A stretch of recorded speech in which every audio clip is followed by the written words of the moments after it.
देखिए स्टूडेंट्स, आज हम पढ़ेंगे ग्रामर। ठीक है, तो अगर हम ग्रामर की बात करें तो सबसे पहले इंट्रोडक्शन पढ़ेंगे हम। देखिए लैंग्वेज, सबसे पहले लैंग्वेज की बात आती है, यानी जिसे कहते हैं भाषा। तो भाषा क्या होती है? ठीक है, लैंग्वेज जिस माध्यम से लिखित अथवा मौखिक रूप में हम अपने विचार व्यक्त करते हैं व दूसरों के समझते हैं, उसे भाषा कहते हैं। ठीक है, यानी भाषा का मतलब है कि अगर हम भाषा की बात करें, बहुत सारी भाषाएं हैं, हिंदी, इंग्लिश, बहुत सारी हैं। तो अलग अलग माध्यम है। माध्यम का मतलब है कि एक तरीका है कि जिस तरीके से हम दूसरे को समझाते हैं, यानी वो एक भाषा होती है ना, तरीका। जैसे कोई इंग्लिश में किसी को समझाता है, तो कोई किसी को हिंदी में समझाता है, कोई किसी को पंजाबी में समझाता है, यानी जिसे जो लैंग्वेज आती है। तो अपने एक उसके पास एक माध्यम है जिसे यूज़ करके वो दूसरे को समझा सकता है, तो उसे हम क्या कहते हैं? भाषा कहते हैं। ठीक है, अब उसके बाद आती है बात ग्रामर की। ठीक है, ग्रामर यानी व्याकरण।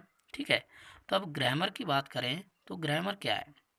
देखिए इसमें क्या है, किसी भाषा के, भाषा हमने अभी पढ़ी है ना, देखिए किसी भाषा के शुद्ध लिखने, शुद्ध बोलने तथा ठीक ठीक समझने में सहायक हो, उसे व्याकरण यानी ग्रामर कहते हैं।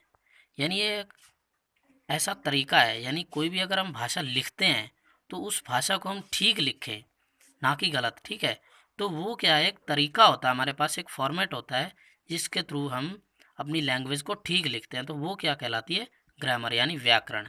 यानी किसी भाषा के शुद्ध लिखने, शुद्ध बोलने तथा ठीक ठीक समझने में सहायक हो, उसे क्या कहते हैं?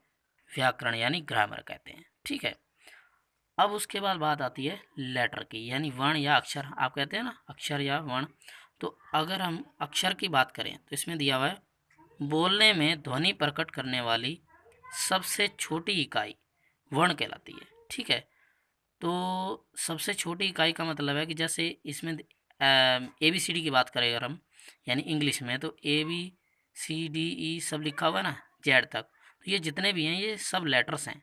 ठीक है, यानी ये ए भी एक लेटर है, बी भी एक लेटर है यानी वर्ण यानी अक्षर, सी भी एक लेटर है। तो ये एक सबसे छोटी इकाई है भाषा की, इंग्लिश की बात करें। ठीक है, अब हिंदी की बात करें तो उसमें का खा गा होता है। ठीक है, आ ई। ठीक है, देखिए उसी प्रकार इंग्लिश में भी क्या है, लेटर्स हैं।